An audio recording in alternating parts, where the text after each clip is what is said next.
Hello guys, मैं तुम सबके लिए लेकर आ चुका हूँ वन पंच मैन का एपिसोड नंबर 1 और 2 और ये भी काफी ज्यादा मजेदार होने वाला है, तो इसे पूरा जरूर देखना। लेकिन गाइस उससे पहले 78% लोगों ने चैनल को सब्सक्राइब नहीं किया, तो उसको भी जरूर कर लेना। तो अब ज्यादा देरी ना करते हुए स्टार्ट करते हैं। Let's get started. एपिसोड की शुरुआत में हम हीरो एसोसिएशन को देखते हैं कि जिसके अंदर काफी सारे लोग बैठ के बात कर रहे होते हैं और कह रहे होते हैं कि जो लास्ट अटैक हुआ था वो काफी ज्यादा खतरनाक था, जिसके अंदर सिल्वर फैंग, किंग वगैरह इन सब ने मिलकर काफी ज्यादा मेहनत करके लड़ाई की।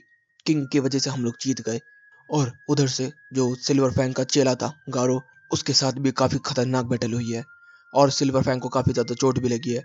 गारो जो है वो धीरे धीरे करके एक मॉन्स्टर बनने वाला है। तभी हमें पता चलता है कि यहाँ पर जो एक बंदा बैठा हुआ है उसके बच्चे को किडनैप किया हुआ है गुंडों की टीम ने। तो यहाँ पर वो कहता है कि जल्द से जल्द हमें अटैक करके उसको बचाना होगा। तो वो कहते हैं कि नहीं, पहले हमें उस चीज के बारे में जानना होगा। इधर से हम देखते हैं कि टोर्नेडो, ब्लैक शाइन वगैरह ये सब आए होते हैं और दूसरी तरफ चाइल्ड एम्परर जो होता है वो विलन ऑफ लीग की इन्फॉर्मेशन और लोकेशन निकालने की कोशिश कर रहा होता है। जिसके अंदर हम लोगों को देखने के लिए मिलता है कि यहाँ पर टोर्नेडो को बताया जा रहा होता है कि हमें जल्द से जल्द उनकी लोकेशन निकालनी होगी और इसलिए तुम लोगों को बुलाया है। तुमसे पहले भी एक हीरो वहां जा चुका है और उसको इतना ज्यादा कॉन्फिडेंस था अपने ऊपर कि वो कुछ भी कर सकता है, लेकिन अब वो गायब हो चुका है, हमें उसके बारे में कुछ नहीं पता। तो टोर्नेडो जो होती है वो कह रही होती है कि डायरेक्ट अटैक करते हैं ना। तो कहते कि नहीं, तुम्हें अभी बताया ना मैंने सब कुछ। इधर से अटोमिक समुराई भी आ जाता है अपनी टीम के साथ और यहाँ पर बताया जा रहा होता है कि अटोमिक समुराई और टोर्नेडो की टीम डार्क साइड वगैरह ये सारे मिलकर एक साथ काम करेंगे। तभी जो अटोमिक साइड की एक लड़की होती है, लड़का ही होता है, वो भाग रहा होता है। तभी यहाँ पर मिस्टर हैंडसम भी आ जाता है और यहाँ पर बोला जाता है अटोमिक साइड की तरफ से, क्या ये भी लड़ाई लड़ेगा? तो वो कहता है कि हाँ, मैं भी लड़ूंगा क्योंकि उसने मेरा कॉन्सेप्ट खराब किया है, तो मैं उसको दिखाऊंगा कि मैं कितना ज्यादा ताकतवर हूँ। तो अटोमिक बोल रहा होता है कि अबे रहने दे, तेरी बस की नहीं है, तुझे लड़ना वड़ना भी आता है? तो कहता है कि ओए, तुझे पता है मैं ए क्लास में क्यों? क्योंकि यहाँ से कंट्रोल करना ईजी है। एस क्लास में मैं कभी भी जा सकता हूँ और मैं तेरा बाप हूँ, तुझे पता हो तो लड़ाई में। इतने में सीन चेंज होता है, हम देखते हैं पूरी पूरी प्रिजन को, जो कि कह रहा होता है कि तुम मुझे क्यों छोड़ रहे हो। तो यहाँ ऑफिसर जो होता है वो बता रहा होता है कि एक बिल्ली जैसे मॉन्स्टर ने हमारे ऊपर हमला कर दिया था, जिसकी वजह से काफी सारे कैदी और काफी सारे ऑफिसर्स मर चुके हैं। तो इसलिए तुम्हें छोड़ा जा रहा है कि तुम उसकी बैंड बजा सको। तब तक हम देखते वो तैयार हो जाता है। इधर से चाइल्ड एम्पर जो होता है वो अभी भी लोकेशन ढूंढने की कोशिश कर रहा होता है, लेकिन उसे कुछ भी लोकेशन नहीं मिल रही होती।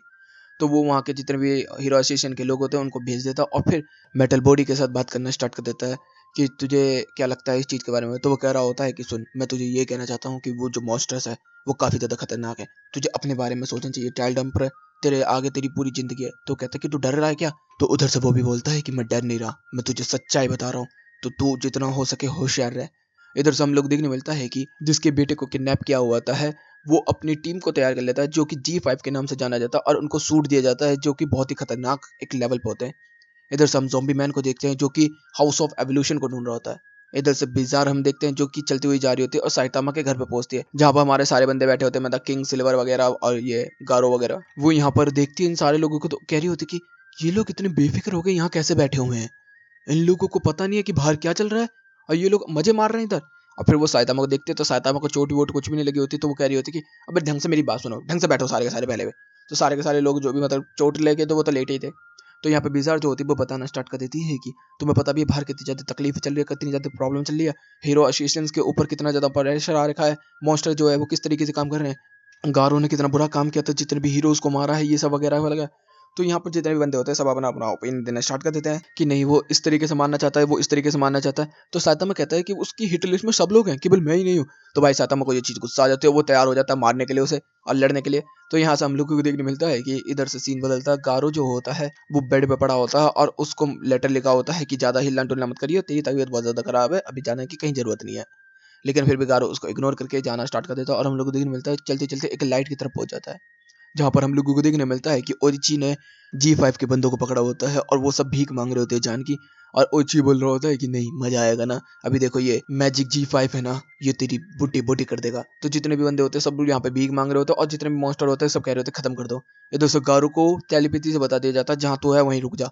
इधर से हम लोग देखने मिलता है, तभी वो कहते हैं कि ये सूट वैसे काफी कमाल के हैं, चलो इनको कंट्रोल करके हम लोग इंसानों के खिलाफ ही इस्तेमाल करेंगे। तब तक यहाँ पर एक बंदी आ जाती है और इनको माइंड कंट्रोल कर लेती है। इतना में फिर गारो को बुलाया जाता है, जिसके अंदर बोला जा रहा होता है कि तू मॉन्स्टर बनने लायक नहीं है, और गारो अगर तुझे मॉन्स्टर बनना है तो तुझे एक हीरो का सर लेकर आना होगा हमारे लिए। तो गारो बोलता है कि अच्छा ऐसी बात है? तो वो कहता है कि हाँ हाँ, और वो कहता है कि अगर तू नहीं किया तो तू फेल हो जाएगा। तो वो कहता है ठीक है मैं जा रहा हूँ, वो चला जाता है। इधर से हम लोग देखते हैं कि दो बंदे जो होते हैं वो गारो के बारे में बात कर रहे होते हैं, इधर से सीन बदलता हम लोगों को देखने के लिए मिलता है कि दो और लोग होते हैं जिसके अंदर वो बात कर रहे होते हैं कि हमने सोनिक के खाने में मॉन्स्टर सेल्स डाल देते, वो बहुत ही जल्द मॉन्स्टर बन जाएगा। और वो खा पी के आ रहा हम लोगों को देखने मिलता है कि इधर से सोनिक जो होता है वो पोटी करके सारे सेल्स को निकाल देता है और वो कह रहा होता है कि अब मैं बिल्कुल फ्रेश महसूस कर रहा हूँ, मजा आ गया। और यहीं पे ये एपिसोड भी खत्म होता है। अब शुरू होता है नेक्स्ट एपिसोड। एपिसोड की शुरुआत में हम लोग एक ऑर्गेनाइजेशन को देख लेते हैं जो कि कह रहे होते हैं कि हमें मॉन्स्टर को एक्सेप्ट कर लेना चाहिए, मॉन्स्टर हमसे ज्यादा ताकतवर है, अगर हम लोग मॉन्स्टर को सेक्रीफाइस देंगे तो वो हमें कुछ नहीं करेंगे। तभी एक बंदा बोल रहा होता है कि अबे क्या बकवास कर रहे हो तुम लोग। तभी उसको पकड़ने की कोशिश करते हैं कि उसका सेक्रीफाइस करने के लिए, लेकिन यहाँ पर गारो आ जाता है और उन बंदों को डरा देता है। इधर से गारो चलता हुआ आगे की तरफ जा रहा होता है और वो एक रेस्टोरेंट की तरफ जा रहा होता है। तभी यहाँ पर एक बंदा जो होता है एक बुड्ढे को मार रहा होता है। तभी गारो उसके पास जाता, बोलता है कि अबे मत कर। तो वो गारो को पड़ जाता है तो गारो बोलता है तुझे खत्म कर दूंगा। तो कहते ठीक है, छोड़ दिया। इतने में फिर गारो जो होता है वो रेस्टोरेंट में आ जाता है। तो वहाँ पर वो मीट मंगाता है खाने के लिए। तो वो खाता है तो उसको पता चलता है कि उसे भूख लगी हुई है। फिर तो भाई वो धड़ाधड़ वो इतना सारा खा लेता है कि क्या ही बताएं। इधर से हम देखते हैं साइतामा भी एक रेस्टोरेंट में होता है जो कि खाना खा रहा होता है और उसको बाद में पता चलता है कि उसके पास पैसे नहीं है। और यहाँ पर हम लोगों को देखने मिलता है कि पीछे से अनाउंसमेंट भी हो रही होती है कि अगर कोई बंदा बिना बिल पे के भागने की कोशिश करेगा तो हमने एक फॉर्मर हीरो को रखा हुआ है उसकी बैंड बजाने के लिए। और साइतामा की और फटने स्टार्ट। इतने में हम लोगों को देखने मिलता है कि यहाँ पर बिजार आ जाती है जो कि उसे डरा देती है गलती से, क्योंकि उसे लगा होता है वेटरेस है। यहाँ पर वो उससे बात करना स्टार्ट कर देती है और बोली होती है कि वैसे तेरे को चोट नहीं लगी थी, मैं तेरे बी पॉइंट्स बढ़ा दूंगी, अगर साथ में मिलकर काम करेंगे तो गारो को हम पीट सकते हैं, लेकिन हम कुछ पॉइंट्स लेंगे। वो इस तरीके से सारी बातें कर रही होती है और साइतामा कुछ नहीं सुन रहा होता। उसने फ्रेंच फ्राइज मंगा लिए होते हैं। तो जैसे ही वो खाती है तो साइतामा खुश, उसको लगता है कि साइतामा उसकी बातों से खुश हुआ है। तभी पीछे से अनाउंसमेंट होती है कि एक बंदा जो है वो यहाँ पे बिना बिल पे भाग गया है। तो साइतामा कहता है मुझे पकड़ना होगा और वो कहता है मैं जा रहा हूँ और तू बिल पे कर दियो। और वो कहती है क्या। साइतामा हमेशा फनी रहा है। इधर से हम लोग देखते हैं कि गारो को वो सारी बातें याद आ रही होती है जो कि ओरिची ने उससे बोली थी कि एक बंदे का तुझसे सर लेकर आना होगा। और वो इस तरह से जा ही रहा होता है तभी कुछ बच्चों की आवाज आती है तो पता चलता है कि एक बच्चे को बहुत सारे लोग परेशान कर रहे होते हैं। तभी वो वहां पर चिल्लाता है, तभी उसको देख के याद आ जाता है कि ये तो वही बच्चा है जिसको उसने पहले वाले सीजन में भी बचाया था, जिसके अंदर वो कहता है कि मेरे को माफ कर देना मिस्टर ओल्डमैन, मैं आपकी मदद नहीं कर पाया था जब सारे हीरोज आपके ऊपर हमला कर रहे थे, लेकिन आप तो काफी अच्छे हैं, अब मुझे लगता है आप जस्टिस ऑफ हीरोज हैं। तो इस तरीके की बातें कर रहे होते। तभी यहाँ पर साइतामा आ जाता है। वो कह रहा होता कि ओए तू बिल बिला पे के भाग गया ना, चल तुझे तू माफ करता हूँ मैं। तो यहाँ पर हम वो क्या कह रहा है, क्या मतलब है तेरा भी। इधर से हम लोग वो बच्चा भी कह रहा था कि उससे लड़ना मत, वो काफी ज्यादा ताकतवर है, आपको माफ करके गया है वो। फिर उससे उसका नाम पूछता है गारो। तो वो कहता है कि तो वो कहता है कि मैं तो नहीं जानता ऐसे नाम को। तो वो कहता है कि ठीक है, अब तुझे मरना होगा, तूने मेरा दिमाग खराब कर दिया है। और तभी वो साइतामा पर हमला करने ले जाता है। साइतामा एक पंच में उसे सुला देता है।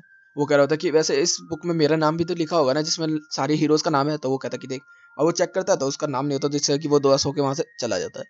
सीन बदलता हम लोग देखते हैं गारो को होश आता, पता चलता है कि एक बंदे ने उसे नॉकआउट कर दिया था।